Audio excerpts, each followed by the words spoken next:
Huu ugonjwa wa PID ni ugonjwa ambao umekuwa ukiwasumbua wanawake wengi sana, na watu wengi wamekuwa wakiusikia sehemu mbalimbali, aidha kwa kusikia kama ni mwanamke niye mwenyewe ameugua au ni rafiki yake anaumwa, au hata amesikia mtu akitolea ufafanuzi akiuelimisha mtandaoni. Lakini watu wengi wamekuwa ufahamu vizuri au wale vizuri ugonjwa wa PID ni nini hasa.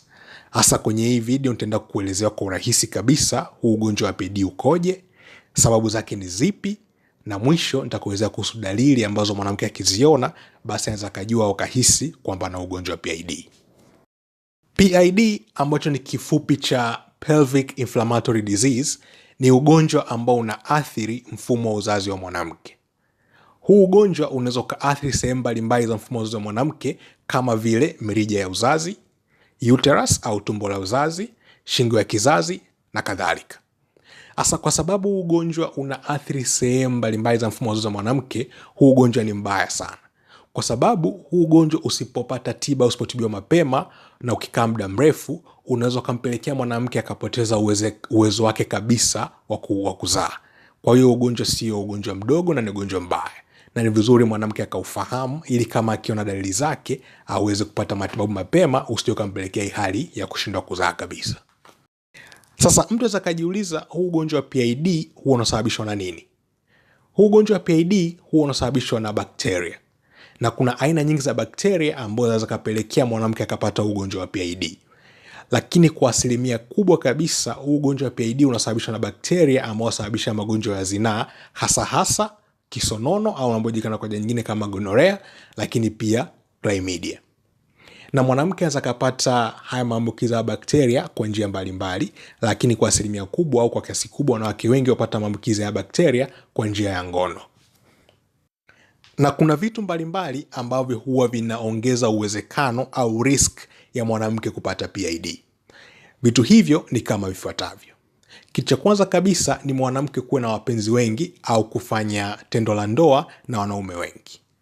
Hasa hiyo ndio sababu kubwa au risk factor ya kwanza ambayo inasababisha au inaongeza uwezekano mwanamke kupata PID. Na hapo unaweza kukuta sio mwanamke tu anashiriki tendo la ndoa na wanaume wengi, lakini unaweza kukuta yule mwanaume wake ndio anashiriki tendo la ndoa na wanawake wengi. Hii pia inaongeza uwezekano au risk ya mwanamke kupata huu ugonjwa wa PID. Kitu cha pili ni kufanya sex au mapenzi kipindi cha mwanamke ana hedhi. Katika kipindi cha mwanamke ana hedhi akifanya sex, anakuwa na risk kubwa kupata infection ambayo inaweza yeye kupata PID. Kitu cha tatu ni kusafisha uke kwa kutumia sabuni za kemikali au kama wengine wanavyoita kupiga uke deki. Hasa hii kitu ya kufanya usafi wa uke kwa kutumia sabuni za kemikali zakapelekea mwanamke kubadilisha mazingira kwenye sehemu zake za siri, kitu ambacho kapelekea akapata infection na bakteria wakapelekea akapata PID. Sasa huu ugonjwa wa PID huwa na dalili mbalimbali, au kuna dalili ambazo mwanamke akiziona anaweza akajua au akahisi kwamba ana ugonjwa wa PID. Dalili hizo ni kama zifuatazo. Dalili ya kwanza ni maumivu maeneo ya tumbo, maeneo ya chini ya tumbo. Na maumivu haya yanaweza kuwa ni makali au yakawa ya kiasi tu ambayo yanaweza kuvumilika. Lakini maumivu ya chini ya tumbo inaweza kuwa ni moja ya dalili ya PID. Dalili ya pili ni kutokwa na ute au uchafu ukeni kwa kiasi kingi, na ute unakuwa na rangi au harufu isiyo ya kawaida. Hii ni moja ya dalili za PID. Dalili ya tatu ni kutokwa damu wakati wa kufanya tendo la ndoa au baada ya kufanya tendo la ndoa. Unakuta kuna wanawake ambao wanafanya tendo la ndoa wakifanya sex huwa wanatokwa na damu, au hata baada ya kufanya sex unakuta wanatokwa na damu. Hii pia ni dalili ya PID. Dalili ya nne ni kuhisi maumivu wakati wa kufanya tendo la ndoa. Kikawaida mwanamke akiwa anashiriki tendo la ndoa hataki kusikia maumivu, lakini kuna baadhi ya wanawake wakiwa wanafanya tendo la ndoa huwa wanapata maumivu. Sasa hii inaweza kuwa ni moja ya dalili ya ugonjwa wa PID. Dalili ya tano ni kutokwa na damu katika kipindi cha hedhi kisichokuwa cha kawaida. Yaani kwa mfano katikati ya mzunguko wa hedhi unakuta mwanamke anapata au anatoka damu ukeni. Hii inaweza kuwa ni moja ya dalili ya ugonjwa wa PID. Dalili zingine ni kama vile kuhisi homa, kwa sababu mwanamke atakuwa hii PID ni mwanamke anakuwa na infection. Ina maana anaweza kupata homa na maumivu ya mwili na kuumwa viungo na vitu kama hivi. Lakini dalili nyingine ambayo wanawake wengine wanachanganya na UTI ni mwanamke kuhisi maumivu wakati wa kukojoa.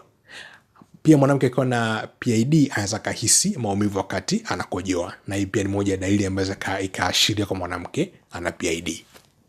Sasa mwanamke anapopata dalili hizi anashauriwa aende hospitali akafanye vipimo, ili kama akikutwa na ugonjwa wa PID basi apate matibabu mapema.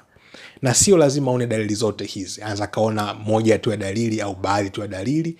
Hiyo inatosha kumfanya aende hospitali akacheck, ili kama anao apate matibabu mapema, kwa sababu kama nilivyosema pale mwanzoni, huu ugonjwa usipotibiwa na ukakaa muda mrefu unaweza kupelekea mwanamke akapoteza uwezo wake wa kuzaa. Asante kwa kunisikiliza, natumai utakuwa umeelewa vizuri, lakini kama una comment, una maoni au una swali lolote, usitoke kwa sehemu ya comment hapo chini. Lakini pia ni kuombe, kama bado hujasubscribe